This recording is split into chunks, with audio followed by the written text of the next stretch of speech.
How you getting on, you whale? Are you whale? A whale, whale. A whale.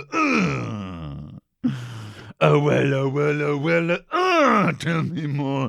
A whale.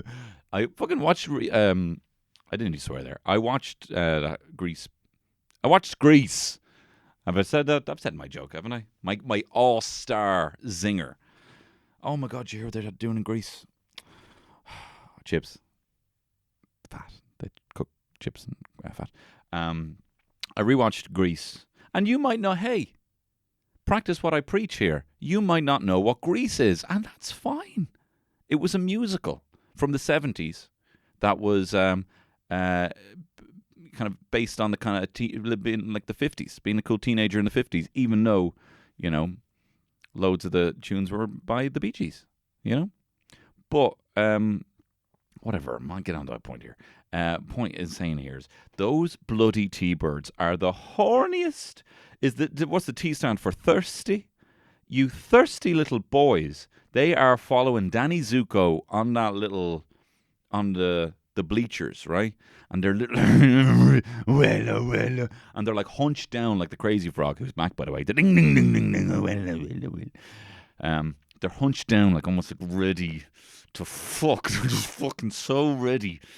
And I thought the bit where he's like, right there, and it's like, look, it's a great example of how boys and girls talk differently. You know, you have the girls be like, you know, and they're not bloody, you know, flowery and all. They can get down. They can say some how much dough did he spend, you know, and or they say, you know, was it love at first sight and all this stuff, right? But the boys, right, and this is what annoys me, right? The boys have, right, it's dated. It's not even dated, right? I'm not going to bit as dated, right?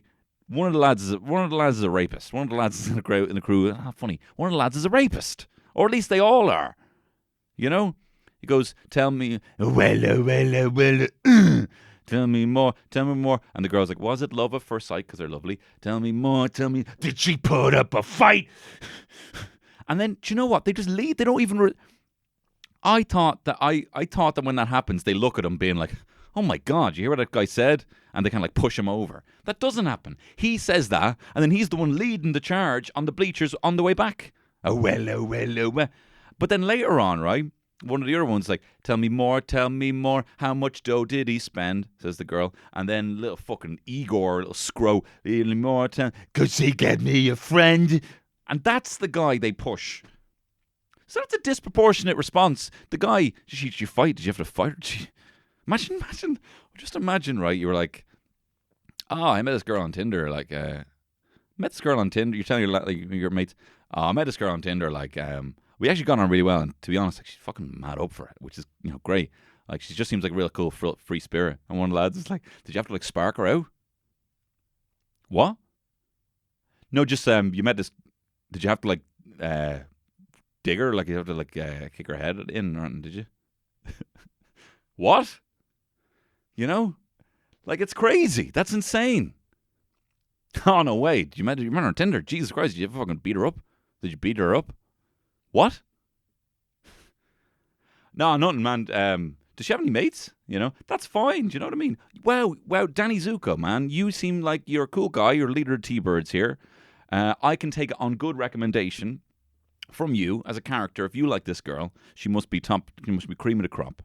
Chicks are cream. The chicks are cream. For Grease Lightning, the chicks are cream. Is another line in Grease, right? So I'll take it on your best. You know what's going on. Does she? Do you reckon she has a friend? She sounds great. She must have great friends. Yeah. And then like, "Hey, get out of here! Step off!" You know, or whatever they're doing. Dirty boys, and you know. Did she put up a fight? And you'd be singing, people to be singing Grease. If you go to Tenerife and there's like a kids club, they'll play the Grease medley and kids would be like, did she put up a fight? And there's a bit as well where Danny Zuko, John Travolta, There's two bits that happen in such quick succession that I'm obsessed about, right? One is, summer dreams ripped at the seams, but... And then he goes, oh...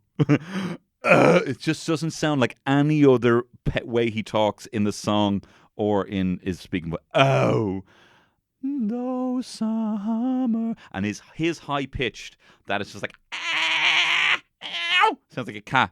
No summer nights. It's great. I've already probably spoke about it on the podcast, but hearing him talk about Olivia Newton-John in that is like Steve Carell in The 4-Year-Old Virgin, where he's like, you feel a boob and it's like a bag of sand, the way he talks about, and I had the best job in the world, hang on, that's not fucking, whoa, hey, John Travolta, I can't fucking do it. I haven't heard him talk in a while, you probably don't even know who John Travolta is, right? But he's like, and following Olivia around with that big bottom, her big bottom. Wow, I think I'm the luckiest man in the world to be following that bottom, Sure, man. Sure. Not to say that I'm in the pub. My peer, John Travolta, fellow closeted actor, fellow performer, John Travolta, like myself, and fellow singer like me, John Travolta. What am I talking about? Anyway, are you well? Are you Wella? Oh, tell us about it, Danny Zuko. Are you well? I'm not well. Yeah, sorry. Sorry's been a very long-winded way to tell you that. I've come to some bad news. No, I'm not well. Okay? I'm a bit under the weather. Okay? Aren't we all, says you. Well, we're hardly flying in a plane, Sharon. Aren't we all under the weather? Bloody cloud. Says you. Sorry, boss. A bit under the weather today. Can't make it in. Well, unless you're in a bloody Boeing, Sharon. I think you'll find we're amongst you here, all under the weather as well. I'll see you at 9 a.m. or you're fucking sacked, or you're sacked if you don't come in. I'm not feeling great. All right. You're only as good as the Westlife member, Shane Phelan. I don't know what I'm talking about. I cannot edit this one. I'm telling you this. This is like the sushi I had on Friday. Fucking raw. This pot. I cannot and I will not edit this. But how are you? Are you good? Are you looking after yourself? Are you bloody... Look, I know I'm acting a bit weird. Right now. It's only because... I had a weird dream about you. I had a weird dream about you. Did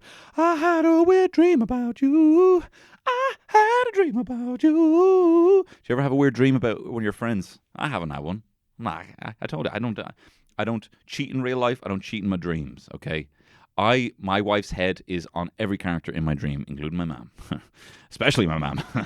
But I don't, So I'm not dreaming about friends and seeing them. I used to, but not anymore. Now it's just me, the Teenage Ninja Turtles fighting witches in the place where Terminator dies at the end of Terminator 2 in the steel mill, but all the faces are Terry. And it's great. I love it that way. I wake up, there she is. In my dreams, there she is. It's great.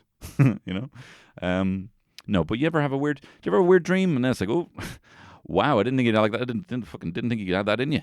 Dirt bird. You bloody dirt bird. But like, they're still like, what do you want to do today? And I'm like, well, not what you fucking, the shit you were getting up to in my head, It is weird when you start fancying someone, oh, look, I know you think I've been acting weird, right? But, no, do you know what? You're the one person I can't tell. You're the one person I can't tell, unfortunately, about this. Well. You're the one person I can't tell. Oh, my God, have I given it away? I like it, okay? Let me tell you this. You like someone? Don't tell them. Don't tell them. Well, maybe by text. Look, you are not Buddy Love, okay? I'm referencing the Nutty Professor here, a film you may or may not have heard of. Eddie Murphy used to be a comedian. I'm being accessible for my TikTok fan base. Okay, here we go. Boom, ka, boom, boom, ka, boom, boom, ka, boom, boom, ka. Hey, I'm just being inclusive. I don't want to be so exclusive, elusive man. Martin Sheen in Mass Effect. I don't know what I'm fucking talking about.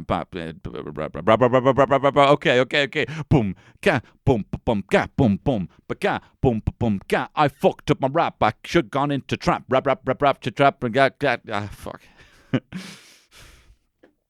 For someone who is so awful at freestyling, I do it far too much. I went on an online course to figure out how to freestyle, right? And they said the first thing is don't care about it rapping. You just don't stop, right? And so I did that when I was off me fucking nut. Like pissed, my mate's stag do. I just wouldn't stop freestyling. You just get locked in this little goldfish memory and it would not stop freestyling, just telling people. The key is just not to stop, and they're like, well, you should, you really should. Anyway, what was I saying? Don't be having big chats. Look, don't be having big chats. Why do people always think they need to offer someone the courtesy of sitting down, having a big text? Have a text. If you have something awkward or important, you have to say to someone, text them about it. I have had so many fights, conversations to elicit change in a relationship. Some minor maybe interventions, across the years in a WhatsApp group being like, man, maybe you're doing a bit of this at the moment. We're all kind of thinking, But then do you know what happens when when you close your phone, you never talk about it again because you're a fucking lad and you're a legend like that. And you never talk about it again. But that's also really good. Like, I'm kind of living an alternative persona in my WhatsApps with people sometimes, and sometimes in how I talk to them, where maybe I might be a bit more kind of direct, and I might say, and that was a bit, I can tell you that was a bit inappropriate, or people vice versa with me. Do you know what I mean? Or apologies, like, I wouldn't. Here, man, sorry, fucking head on me there on Saturday. Thanks very much for the barbecue. It was great. Sorry I had to leave so abruptly. I was a bit locked. Do you know what I mean? That's not a conversation I want to have in person. So similarly, and then again, it's like, yeah, get it. We got it. We're on the receiving end, So if it's like, if it's a breakup, do it by text, right? Do it by text. They're going to try and find something anyway to pick holes in. May as well be the text, right? May as well just be, can you believe of course by text. Always by text. It's so much better. Or, I like you. Hey, look, I like you. I like you a bit more than a friend. I mean, probably shouldn't do it anyway. You're putting someone in a very difficult situation when you do that, perfectly honest, telling someone that you like them, right? And people take it so personally when it's knocked back. It's like putting your whole life on the line. All you're doing is, we have a thing going on here, right? Which means that you do like me in some regard, right? Hang on, let me rephrase this. Hang on. Sorry, what am I fucking talking about? I'm not feeling well. She ain't feeling well. Yeah, no, this is what I'm saying, right? I told you I'm not editing this. I cannot. Fucking raw. If you like someone, right, and you think you're in like a fucking friend zone, right? You're not in a fucking. If they like you enough to be your friend, then that's got to mean something, all right? All you're offering now is something extra, like a cup of tea or a cup of coffee. Nah, you're all right, actually. Nah, thanks very much, though. Nah, I'm actually grand. Nah, thanks very much, Because it's already, it isn't like everything needs to fucking shit the bed because they say no to P and the V. Do you know what I mean? Or kissing. Or bums. Or women's vaginas touching if you're a lesbian, right? So, it doesn't need to, it doesn't need to be, what am I talking about? Yeah, that's all you're saying. Nah, you're all right, actually. No, actually, I already have it's like someone offers you a coffee, you're drinking a beer. Actually, I'll have a beer here. I'm all right, thanks very much. Actually, no, I kind of got a friendship going on here. I don't need a relationship. Thanks, though. Appreciate it. That's all it is, right? So if you ever are going to just, and it's a big thing to be asking someone to engage in sexual acts with you. Do you know what I mean? So if they don't want to do it, it's not, you have to appreciate that. You have to appreciate that they might not want to do that. And that's totally fine. Like a lot of people will probably have, I don't know if this is true. I don't know if this is true at all. No, maybe 10 lovers. Or do they have 10 lovers, 20 lovers, in their life? It's like having a car, No, I'm just going to think about it. No, you're all right. You know, I don't know what I'm talking about. I'm not feeling well. Oh, I'm just too drunk. I guess I'm just too drunk. Anyway, look, I have fucking nothing planned for this podcast. Well, I'll tell you about a couple of things. It was we'll get into it. We'll get into it in a sec. In a minute. No, right now. We'll get into it now. I don't know what I'm doing. I'm not feeling well. Here we go. Tony Catwell's Shit Show. It's Tony Catwell's Shit Show. And I know that the show is Tony Catwell's Shit Show. And I know, yeah. Ah, lovely. Lovely stuff there. Oh God, I'll tell you, this is going to be a great podcast. This podcast is going to be like bloody exchanging a root vegetable at the farmer's market library, a turnip for the books. You already said that one. Yeah. Well, what are you going to say? What do you say, Rihanna? Hey, Rihanna, we already heard that one. Sing a new song every time. You don't hear her singing at all these days. Rihanna has so many really. As many shit songs as good songs. California King Bed is a fucking joke of a song. Shut Up and Drive is a shit one. They're two, like, What's My Name is probably one of our best. Umbrella, obviously, as well. That's probably our two best. Imho. And We Fell in Love in a Hopeless Place. Even though that's technically Calvin Harris, I think. Or is David Guetta. Listen. This is going to be a great podcast, right? Even though I am like bloody Denis Nedry in Jurassic Park. I have nothing on me. Stick stupid. I have no content. You know the bit where he gets attacked by the umbrella dinosaur? Do you ever do an impression of that? It looks shy all the time. But why do we keep...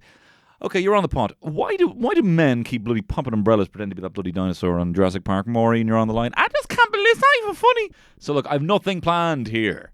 I'm going to end up like bloody the Little Mermaid's best friend, floundering. When really I should be like her other best friend, Sebastian, and be under the weather.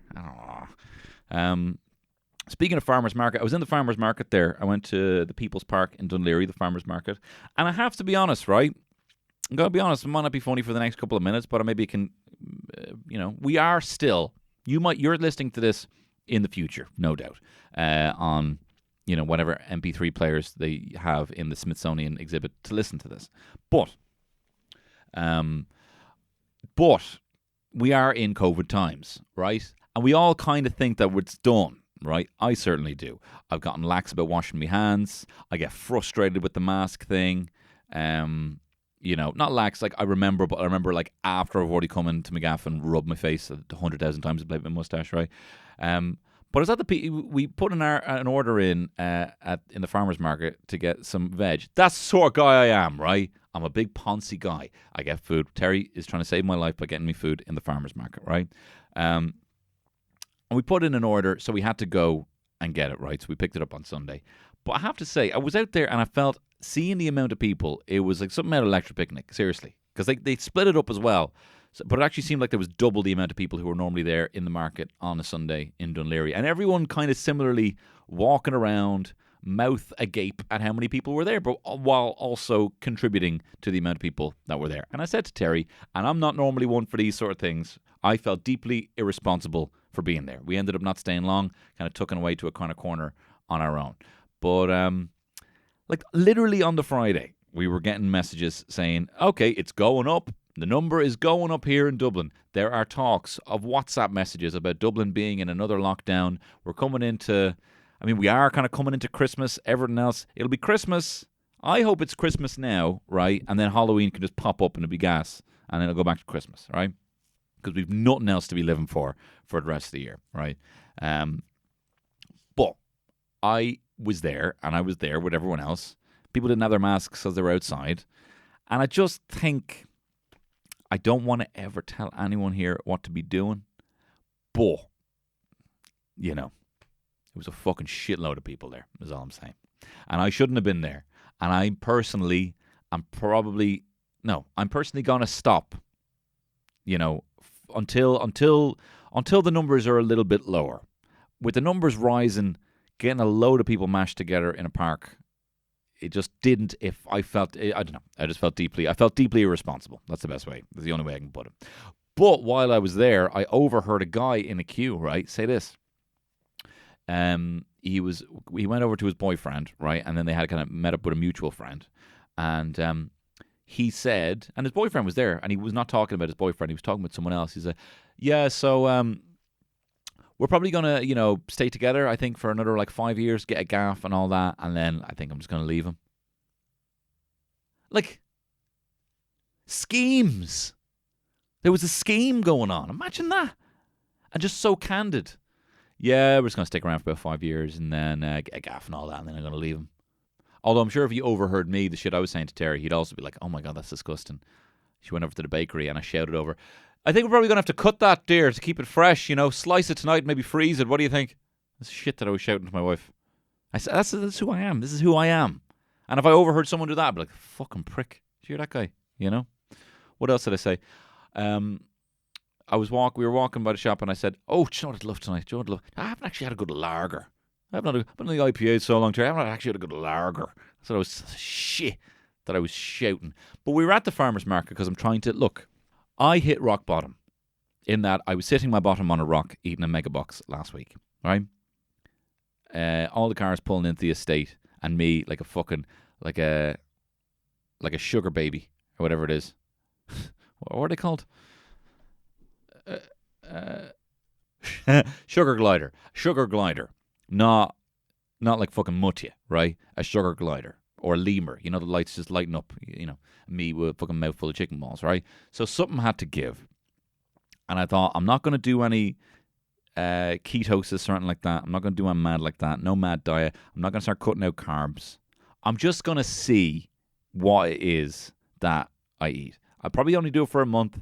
Maybe Terry had the suggestion, do it for a month. Maybe do it every few years just to kind of remember what calories are in things. Because we came back from driving out west, I popped into Burger King, and I got a burger that was fucking 1,400 calories without any fucking fries and a full fat Coke. Do you know what I mean? And that's just, and it's nothing wrong with that. But that would be one of my 3 meals that would be all kind of in the same vein. And I'm not, it isn't healthy. It just isn't healthy, right?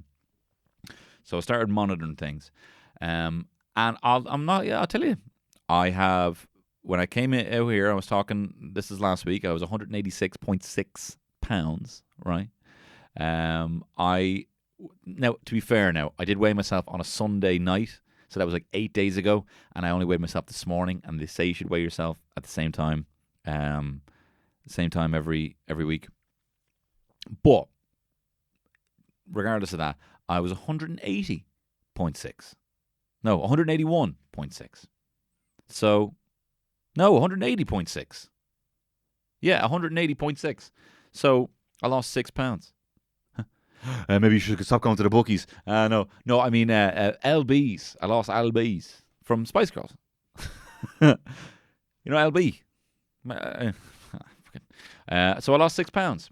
Now, it's probably going to, yo-yo, but I'm happy to yo-yo for the rest of my life. I just need to have a bit of a refresher that you cannot be going into McDonald's dressed as the Invisible Man, adding extra things to your breakfast sandwich, add an extra shot, I think is fine, the latte, large latte, then having a BLT for breakfast with a load of crisps, and then, well, you can. I just can't, because I was really sad. And I tell you what, I felt fucking great all week. I felt like I fucking woke up on the wrong side of the bed this morning, and I did.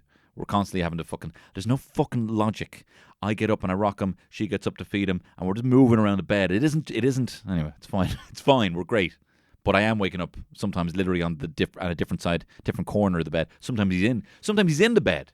And I was like, what the fuck is a baby doing in the bed? I don't even know how he got in the bed, But anyway, and I said to Terry, we were driving down the road, and I said, now look, I'm going to say something here, but this can't be one of the things that you like bring up to prove a point in years. I said, I feel much better.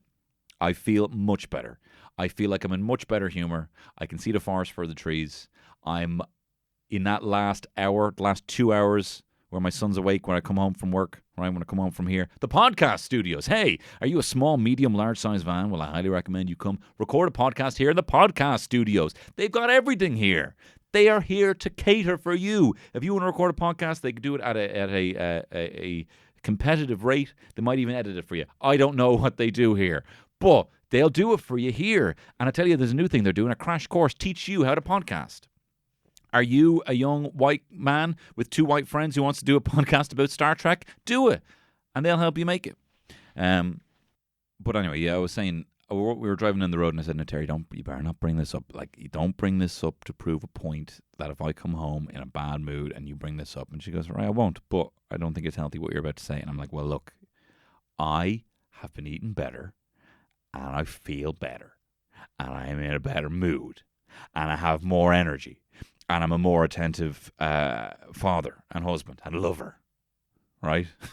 Since just watching what I'm eating. And I'll tell you, this is the great part, right? What I'm really enjoying, right?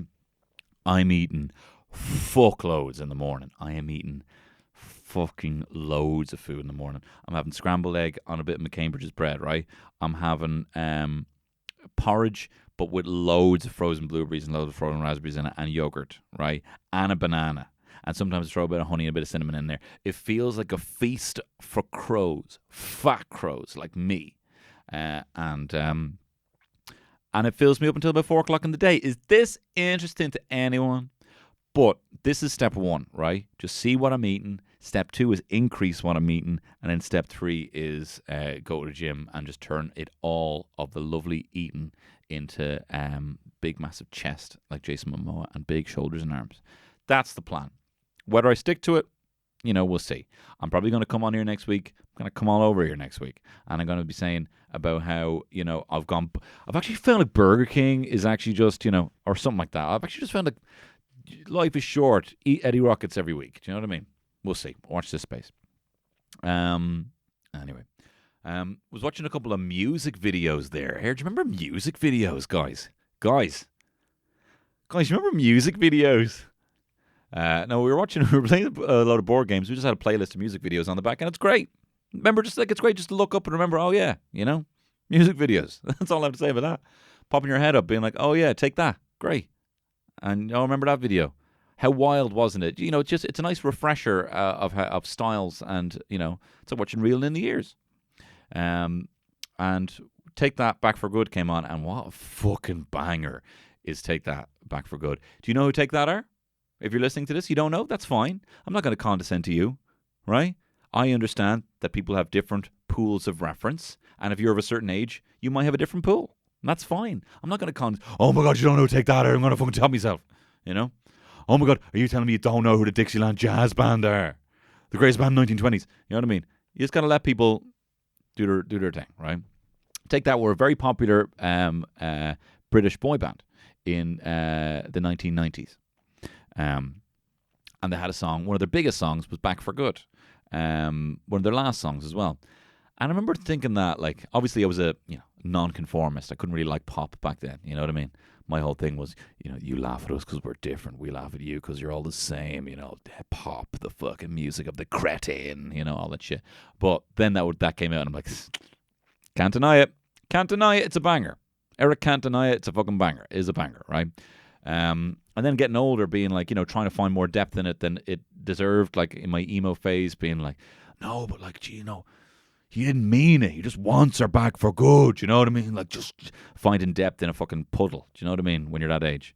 Like, you're hearing like a Richard Linklater monologue when you just stare at the rain, when you're like that. You know what I mean? But then as you got older, and I still loved it. And I thought, this is like, and then like kind of like, wow, like it's just so difficult for him to apologize. He's masculine man. It's actually, there's lyrics in it where he's like, got a fist of pure emotion and a head of shattered dreams. Got to leave it all behind now, It's really fucking intense and manly. But the fucking song, right? Do you know, I don't know any woman, right, who would tolerate, or, you know what, man, NB, whatever you are, who, if you fuck up so bad that you still have their lipstick mark on your coffee cup that you haven't washed, but your apology is, whatever I said, whatever I did, I didn't mean it. Whatever I said, I don't know what I did. I don't know what I said. I just want you back for good. I just want you back. How? Whatever I said. And then whenever I'm wrong, just tell me the song and I'll sing it. What do you want me to say? What do you want me to say? Just tell me the song. Tell me your fucking song and I'll sing it. You'll be right. You're right and understood as usual. You know? It's the most reluctant apology song. And look, I know you might have found yourself in a situation before where you have someone say to you, but okay, why is it you're sorry? And you're like, fuck this. You know what I mean? But you kind of have to, either you're not, I apologize too much, right? But I've already told my wife, my apologies are like pound shop screwdrivers. You know what I mean? They're going to break. They don't last very long, but they get the job done. Do you know what I mean? They're not there for the long haul. I apologize all the time. Because I kind of, I am on that Myers-Briggs thing where I emotionally have to have everything okay, so I apologize too quick. It's just what I do. And then I might resent it and then, talk shit about you. Right? It's just who I am. But I understand the importance of discerning whether it's an authentic apology or not and asking, why are you apologizing? Fucking G. Barlow doesn't have a fucking clue. Whatever it is, I didn't mean it. Whatever I said, I didn't mean it, And I didn't mean it as well, right? I didn't mean it. Not even like I was wrong or whatever. I didn't mean it, I know I wrote your sister and said it was better sex than how you, but I didn't mean it. Then come here then. Keeping you out in the rain with your big fucking furry hat. And then, you got to see the video. Anyway, yeah, shit apology, Gary Barlow. And not the song. They have some fucking wild lyrics. What's the one? You're my lifeline, angel of my lifetime. High up where the stallion meets the sun. Baby, I want you come. Anyway, what else is going on? Oh yeah, Chris Evans got his bloody willy out. Hang on, I'm going to stand up for this. Stand up for attention. Captain America at full attention, is it? Chris Evans was doing, I think, posting an Instagram story, and he had a screen record, and he was scrolling through his photos, and one of the photos was of his willy. Well, hopefully this isn't the last time we'll be seeing Steve Todgers. I got loads more of these puns. So Chris Evans got his bloody willy out there. Noticed he was circumcised. More like Cutman America.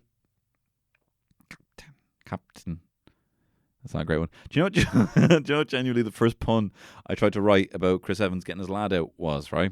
I thought Chris Evans, Captain America, right? Captain America, he got his lad out. Lad, Captain America, lad, and my first pun to talk about Chris Evans getting his dick out was Latin America. Latin America. Latin America. I guess you could call him Latin America. He got his lad out. What else we got? Another one. Briss Evans, more like. Hey, Chris, I noticed you were cut. Didn't know you were Jewish. More like Briss Evans. Yeah, he got his lad out as well. Another one was, hey, Captain America, I guess we can call you Steve Todgers now. Steve Todgers now getting his lad out. I want to have a few here. These ones aren't as good, but hey, the Human Torch, more like the bloody Hungman Torch. Wowzers is a big willy. Captain Amora Cock. Captain Amora Cock. More like. I've nothing to say about it, really. But I hope you're enjoying these Captain America cock puns. Well, do you know what? I mean, it's, it's mad how poor Vanessa Williams. You go and save the best for last.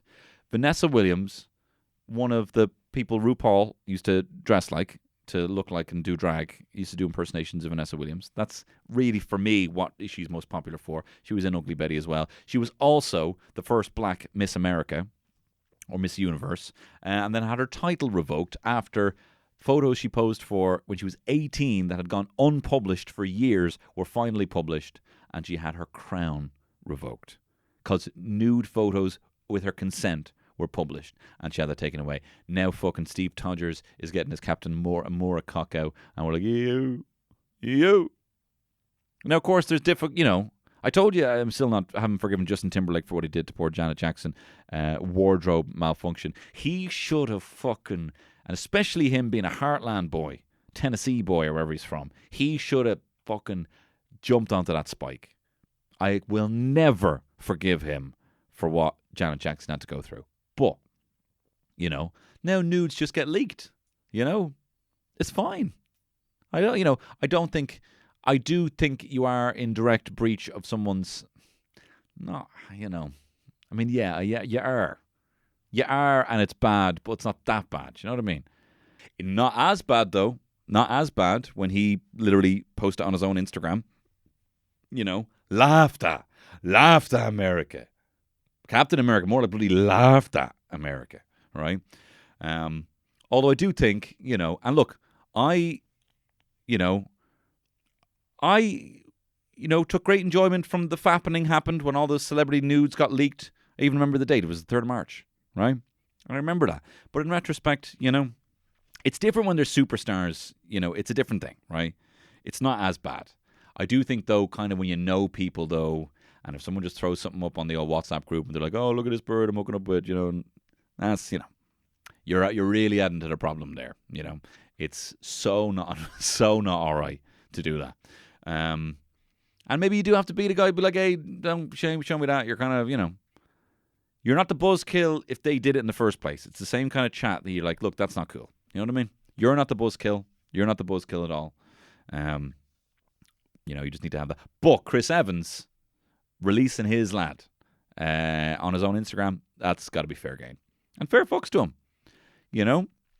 I mean, definitely it looked quite big in comparison to, it looked like, a similar size to his leg, which means that can't be right. So that he must have been doing some mad forced perspective kind of stuff.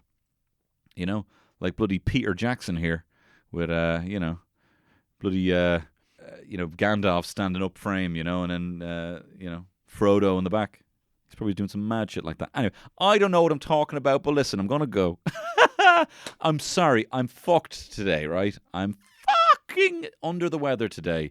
But let me tell you, I got some very exciting things coming up. One, my other podcast that I do with my good friend Mark Jago, where we rank and review monsters, creatures, and cryptids, Sexy Beasts, is coming back. Sexy Beasts is coming back for a special Halloween 4-parter. For the month of October. We are going after the movie monsters, and we are going to have them competing in a tournament to see who is the biggest and baddest and best movie monster there is. You can listen to that on Sexy Beasts, or there'll be a couple that will be released on this RSS feed as well, I reckon. As well as that, I'm going to finally... the list has been made. The list has been made of the hottest Disney animals there are. And there's going to be another tournament for the hottest Disney animal there is. I'm going to see what animal I could take on a date. I want to see what Disney animal would put out on a first date. And if that's a good thing, I am going to go through it and see who is the most fuckable Disney animal. This is my life now. And I think for that podcast, that'll either be a 2-parter, possibly a 2-parter. I'm going to do it on video. I'm going to do a video pod. And if that works, maybe I might look at doing all the podcasts via video in the future if I could. I don't know if I can because I edit the fucking shit out of these non-raw podcasts. So we'll see. We'll see if that works out. As well as that, live. I had a couple of dates rearranged. As you know, I was doing the Pure Gras tour in the middle of COVID and I had to stop it. So the remaining dates, if you have tickets for them, they are still valid for these dates. And a couple of these aren't even sold out yet. You might be able to get tickets for them. Dundalk. February 19th, that's when that's been moved to the Spirit Store. There are tickets available for that. The Driocht in Blanche, that's been moved to February 20th. That is sold out, unfortunately. The venue in Ratoath in County Meath, that's been moved to the February 26th. There are some tickets, I think, for that. The Sugar Club shows in Dublin, that's March 3rd and 4th. Unfortunately, they are sold out. And Portlaoise, Cavanagh, I have yet to just confirm the date on that, but you can get moving at least with those other rearranged dates. But as well as that, I'm hoping as well to be doing the podcast live. Tony Cantwell Shit Show live. I've been speaking to a venue in Dublin and another venue in Cork. And it'll be capped at 50 people. There'll be limited tickets, but a live podcast with, topics and Moonshaw Ragnaroks and suggestions and shite talk and everything that I haven't written. I don't know what the fuck it's going to be, but it will be the podcast format live. Me sitting there with the mic, sitting down, not stand up, sitting down. Now tickets will be very limited for that to begin with, just to be, in line with COVID regulations, but also they'll be limited as well because, I'm not going to lie, the people in the Patreon, they get first dibs. They get first dibs for all of the tickets going forward. And that's just one of the perks of being on the Patreon, paying a $5 a month. But not only that, come on, what you also get for that is a new podcast every single week, an extra podcast every single week, and a special movie podcast that I do once a month called Movie Bake, where I've recently covered and did a review of The Breakfast Club. I've done all the Star Wars prequel trilogy, Fatal Deviation, Bad Boys, loads of flicks, right? Batman, Tim Burton's Batman, 1989. So if you want to check that out, it is no more than a $5 a month for as long as you're interested in giving that. And you can go over to Patreon, Tony Campbell, and see all that there. That's all my announcements. I think it's going to be exciting. I'm sorry now I'm a bit under the weather today, but bear with me. If you're on the Patreon, I'll see you on Friday. If not, see you next Tuesday. All the best. It's Tony Campbell Show.